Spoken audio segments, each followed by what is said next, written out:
Donc, bonjour, il nous fait plaisir d'être avec vous aujourd'hui pour vous présenter les résultats de nos recherches, intitulée Adapter et mettre en œuvre un modèle pédagogique appuyé sur le jeu pour soutenir l'émergence de l'écrit chez les enfants à l'éducation préscolaire. Et plus spécifiquement, dans le cadre de cette présentation-ci, nous allons vous présenter la démarche déployée par les participants du terrain, donc par les enseignantes, pour s'approprier le modèle de SAIJ que je vous présenterai dans quelques instants. La communication est menée par Krasimira Marinova, qui est tout derrière, moi-même Raymond Nolin, mon collègue Christian Dumais, Camille Robitaille et deux enseignantes du terrain, puisque dans le cadre du symposium, on met en valeur la collaboration avec les milieux de pratique.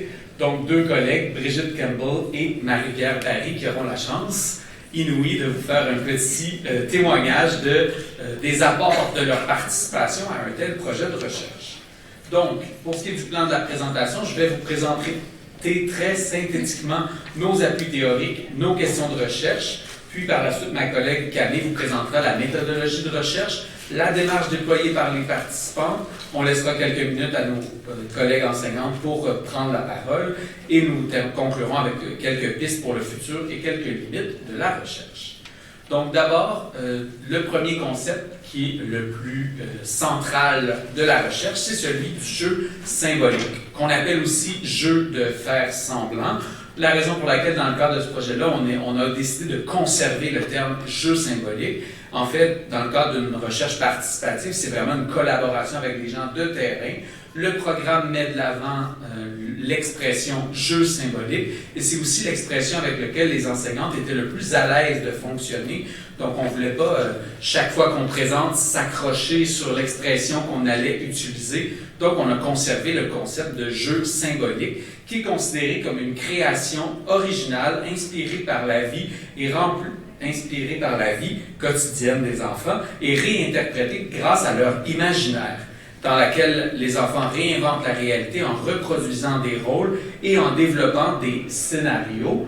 Et d'un point de vue psychologique, il faut savoir que le jeu symbolique est défini comme l'activité maîtresse des enfants d'âge préscolaire.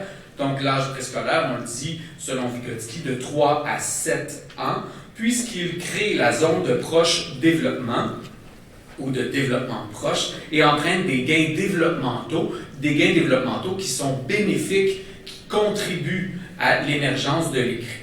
Ce qui m'amène à vous présenter notre définition de ce que c'est l'émergence de l'écrit. On la définit comme un système complexe d'habiletés que l'enfant construit au fil du temps, grâce aux connaissances, aux expériences, aux comportements et aux attitudes socialement partagées. Il s'agit donc de connaissances, d'habiletés, d'attitudes que l'enfant développe sans enseignement formel avant son entrée dans l'apprentissage conventionnel de la lecture. C'est donc à l'éducation préscolaire, puisqu'on n'est pas encore dans un enseignement formel, eh bien, on parle d'émergence de l'écrit et on explore différents aspects dans le cadre du projet de recherche. Donc, vous avez la relation entre l'oral et l'écrit, les fonctions de l'écrit, les conventions et les symboles de l'écrit, les concepts de lettres, de mots, de phrases, ainsi que la sensibilité sonore. Donc, tous les aspects de l'émergence de l'écrit que nous avons explorés au fil du projet de recherche. Également, le projet visait à voir comment les enseignantes s'approprient le modèle des situations d'apprentissage issues du jeu, donc l'acronyme SAIJ qu'on risque d'utiliser à plusieurs reprises. Il faut d'abord savoir que c'est le seul modèle qui apparaît nommé explicitement dans le programme cycle d'éducation préscolaire, donc qui a été publié au Québec. En 2021, la référence officielle est 23 puisqu'il y a eu certains ajustements au programme. Et donc, dans le programme, on mentionne que le plaisir et la satisfaction que le jeu procure à l'enfant deviennent des facteurs de motivation qui l'amènent à s'engager et à persévérer. Le jeu contribue également au développement de la mathématique, du langage oral, du langage écrit, de l'autorégulation, de la concentration, des fonctions exécutives. Et la phrase importante est la suivante. Soutenu par des interventions, l'enfant s'engage dans des situations d'apprentissage issues du monde du jeu et de ses expériences de vie et commence à jouer son rôle d'élève actif. Donc, on voit ici toute l'importance de soutenir l'enfant dans son jeu pour justement l'amener à voir apparaître l'émergence, à faire émerger du jeu l'émergence de l'écrit. Très rapidement, petit exemple, je ne vous ferai pas la lecture, mais très rapidement, ici, on a une situation où 4 enfants jouent ensemble à la thématique de l'épicerie. Donc, on a un enfant qui joue la caissière, un enfant qui joue le commis, un enfant qui joue le client. Donc, l'enseignante décide, dans cette situation-là, d'arriver, de s'introduire dans le jeu en tant que co-joueur avec une liste d'épicerie. Par contre, l'enseignante, sa première intervention, c'est de dire « J'ai besoin d'aide, j'ai oublié mes lunettes. Est-ce que vous pourriez m'aider à lire les éléments sur ma liste d'épicerie? » Et là, est-ce que vous voyez par quelle lettre commence cet aliment? Et donc, l'enfant répond par un M. Ah, d'accord. Donc, qu'est-ce que je pouvais avoir besoin qui commence par la lettre M? Des muffins, macaronis. Donc, et ça vient des enfants, les propositions, c'est pas celle de l'enseignant. Donc, c'est d'où l'intérêt de susciter, s'introduire dans le jeu des enfants pour vraiment utiliser des besoins qui émergent naturellement du jeu. Donc, les SAIJ sont des structures qui surgissent dans le jeu mature des enfants. C'est une recherche intentionnelle par les enfants de nouvelles connaissances nécessaires au déroulement du jeu lui-même. Les SAIJ sont des activités spontanées qui viennent des enfants ou qui sont indirectement initiées par l'enseignant, tout en poursuivant un objectif pédagogique. Elles se déroulent dans le jeu et en respectant la logique du jeu. Donc, les SAIJ surgissent lorsque le jeu amène les enfants vers une réalité soit peu connue ou encore lorsqu'un besoin de connaissance émerge du jeu et l'enseignante agit alors comme une co-joueuse. Elle adopte une posture ludique. Dans le cadre de ce projet de recherche participatif, nous avons énoncé 3 questionnements de recherche. Dans le cadre de la présentation aujourd'hui, nous nous intéressons à notre première question de recherche, soit comment les membres d'une équipe école peuvent-elles développer de nouvelles pratiques pour mettre en œuvre un modèle de SAIJ visant à soutenir l'émergence de l'écrit. Donc, pour ce qui est de la méthodologie qui a été mise de l'avant dans le cadre de ce projet-ci, il s'agissait d'une recherche-action. Donc, la recherche-action a lieu dans le milieu des personnes participantes au projet. Ça s'inscrit dans une démarche souple, flexible. On s'appuie sur des mécanismes de collaboration, de réflexion entre équipes de recherche, praticiens pour faire évoluer l'action. Donc, c'est vraiment ce qui a été mis de l'avant dans ce projet-ci. Puis, dans notre cas, en fait, c'était 12 enseignantes d'une même école, des enseignantes de maternelle d'une même école qui participaient au projet. L'orthopédagogue était aussi impliqué dans les rencontres et la direction de l'établissement aussi était là activement pour soutenir. Plus précisément, la démarche qui a été mise de l'avant, c'est appuyée sur les étapes de Gay et Prudhomme. Donc, les premières rencontres de la recherche-action ont porté sur la définition de la situation actuelle, désirée. Donc, on a questionné les enseignants sur leurs besoins, sur leurs pratiques actuelles. On a aussi développé le sens commun, la vision partagée de ce qu'était le jeu symbolique à ce moment-là et l'émergence de l'écrit. Et l'équipe de recherche en est venue à faire la proposition théorique d'aller vers le modèle des SAIJ. Ce qui a permis par la suite de passer à l'étape de la conceptualisation du plan, donc le moment où on adapte le modèle des SAIJ aux personnes qui vont le déployer. Donc on a questionné les enseignants sur leurs pratiques existantes, on faisait des mises en parallèle avec le modèle des SAIJ, pour ensuite leur permettre d'aller vers la mise en œuvre dans leur classe. Il y a eu diverses formes d'expérimentation qui ont eu lieu à travers les années. Chaque fois, elle récoltait des preuves de toutes sortes, soit des photos, des notes, des extraits vidéo. C'était ramené ensuite en rencontre de groupe. C'était un peu l'étape d'évaluation qui avait lieu à ce moment-là. Donc, on appréciait en équipe de recherche les effets du modèle, soit sur les pratiques des enseignantes ou sur les enfants eux-mêmes.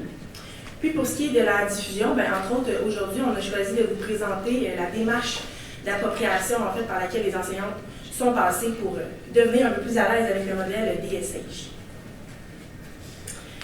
Pour rajouter quelques détails sur la démarche, en fait, entre 2019 et 2024, la pandémie est venue allonger tout ça des fois, c'est 14 journées, 14 rencontres collectives qui ont eu lieu avec l'équipe d'enseignants. Lors de chacune des rencontres, en fait, on faisait d'abord un retour sur les expérimentations des enseignants. On apportait des nouveaux apports théoriques. On faisait une activité d'appropriation pour voir la compréhension des nouveaux apports théoriques. On en discutait et il y avait une planification de nouvelles mises à l'essai. Et ainsi de suite. Donc, entre les rencontres, les enseignantes faisaient des expérimentations, documentaient le tout. C'était ramené tout au long des années, en fait. Entrevue aussi semi-dirigée initiale et finale pour documenter l'évolution, des journaux de bord pour garder des traces et un portfolio pour avoir des traces plus particulièrement des enfants. Donc, ce qui nous amène à la présentation des résultats. Donc, comme je vous disais, aujourd'hui, on a choisi de vous présenter la démarche déployée par les participants pour s'approprier le modèle. Donc, en fait, on s'est demandé comment la démarche collaborative du projet avait pu aider les enseignantes à devenir plus à l'aise dans le projet. Donc, considérant le thème du symposium, on trouvait que ça peut être intéressant de décortiquer cette démarche-là. Ça pourrait peut-être inspirer d'autres projets aussi. Alors, cette démarche-là, on a tenté d'illustrer, de créer un schéma avec tout ça en s'appuyant sur les propos des entrevues, mais aussi sur les procès-verbaux, donc en utilisant différentes sources de données. Donc, tout d'abord, en fait, ce qu'on indique, il faut vraiment tenir compte que dans ce projet-ci, on travaillait avec des enseignantes de maternelle expérimentées. C'est quelque chose qui était important pour elles. La majorité le rappelle en entrevue. Elles disent avoir des connaissances, des pratiques initiales sur l'importance du jeu, les stratégies pédagogiques basées sur le jeu, sur le soutien à l'émergence de l'écrit. Et de leur perspective, c'est vraiment cette base-là qui a été utile, qui a été leur point de départ le plus important, en fait, pour, après ça, devenir de plus en plus à l'aise avec le modèle des SAIJ. Donc, ce qu'on note, en fait, c'est que leurs connaissances initiales ont pu être confrontées à la proposition théorique tôt dans le projet. Il faut aussi noter que les enseignantes qui ont participé au projet avaient un désir d'amélioration de leur pratique, ce qui est quand même un considérant important en début de démarche. Elles étaient ouvertes à la perspective théorique aussi qui était proposée par rapport au jeu. Puis chaque fois, j'indique la géométrie variable pour chacune, puisque c'était variable. Il y en a qui étaient plus, qui se sentaient plus à l'aise avec le jeu que d'autres dès le début. Il y en a qui avaient plus un désir d'admiration que d'autres, mais c'est vraiment mentionné quand même par toutes les participants. Ensuite, pour ce qui est de la démarche, les journées passent, les journées d'expérimentation avancent, les enseignantes complètent des jours de bord, font différentes activités. Et en fait, ça donne lieu à énormément de discussions, ça fait jaillir aussi des réflexions. Donc, le projet fait évoluer les conceptions, amène des prises de conscience et ça ouvre la porte à on appelle ça des prises de risque un peu pédagogiques dans leur milieu. Donc, les enseignantes vont poser différents gestes professionnels pour évoluer dans le modèle. Entre autres, elles vont mettre en place des pratiques liées aux 5 critères du jeu, réaménagent leur classe, revoient le choix de matériel, vont développer une capacité plus fine d'observation des habiletés liées à l'émergence de l'écrit. Elles disent aussi avoir augmenté leur sensibilité au rythme d'apprentissage et aux intérêts variés des enfants. À travers tout ça, ils ont fait face à des questionnements, des doutes, des défis, il y a eu des résistances, ils ont résolu des problèmes. Puis en fait, c'est qu'on se rend vraiment compte que c'est ce cheminement-là qui amenait les enseignantes à pouvoir développer leurs compétences à soutenir l'émergence de l'écrit dans le jeu, en fait. Et elles disent ultimement se sentir être devenues meilleures pour anticiper les besoins des enfants en lien avec l'émergence de l'écrit dans le jeu. Elles disent aussi être plus en mesure d'approfondir le soutien aux apprentissages dans le jeu. Elles disent aussi être plus à l'aise pour saisir des opportunités et naviguer dans l'improvisation pédagogique. Encore une fois, la géométrie variable selon les personnes. Il y en a qui ont plus revu leur classe que d'autres. Ça variait selon leurs besoins.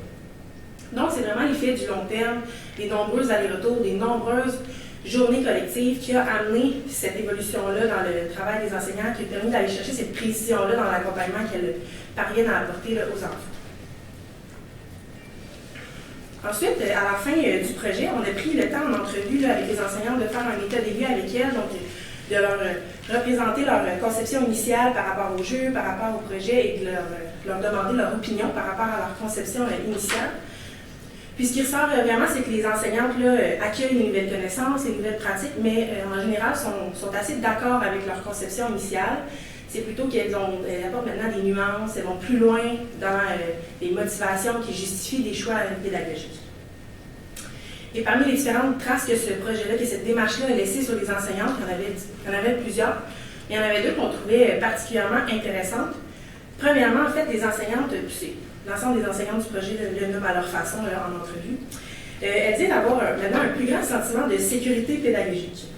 Donc, en fait, se sentir un peu plus en confiance dans leur choix pédagogique.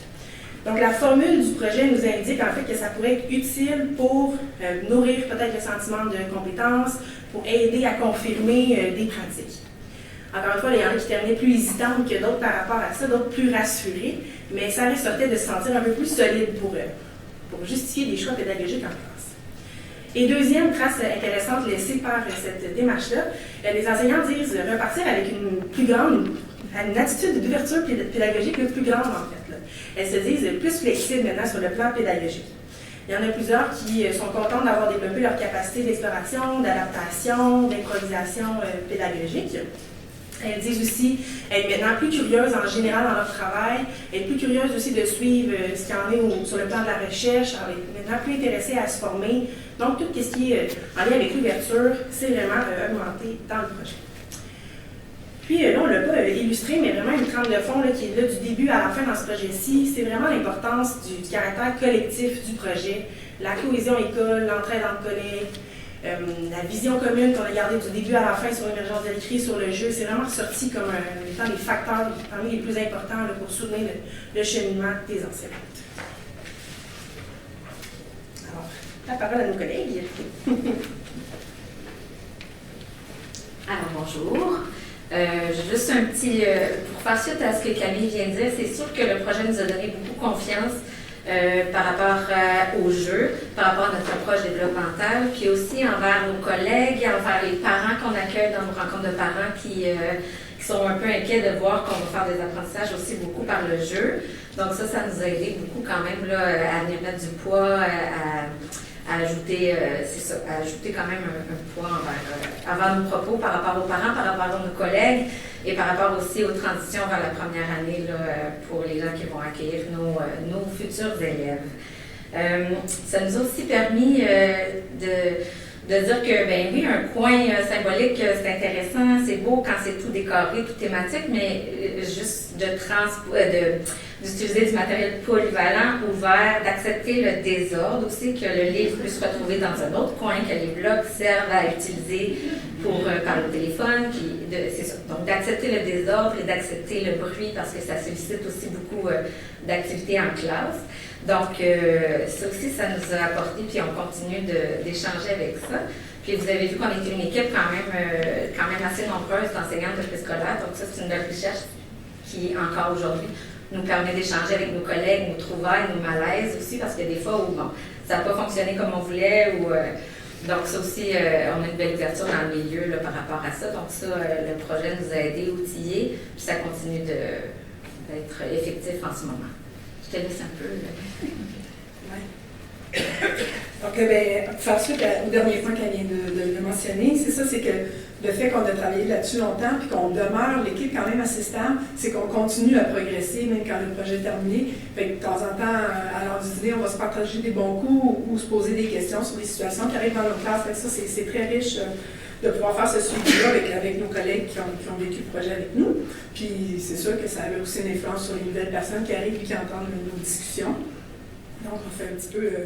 c'est un peu contagieux. On a eu une rencontre aussi, comme on est une école de maternelle, on a des rencontres pour harmoniser un peu la transition vers la première année avec les écoles de notre ville. Puis, je pense aussi le fait qu'ils ne sont pas dans notre école, leur vision de l'enfant de 5 ans commence à être un petit peu éloignée. Puis des fois, ils ont des demandes ou des attentes qui ne sont pas nécessairement réalistes.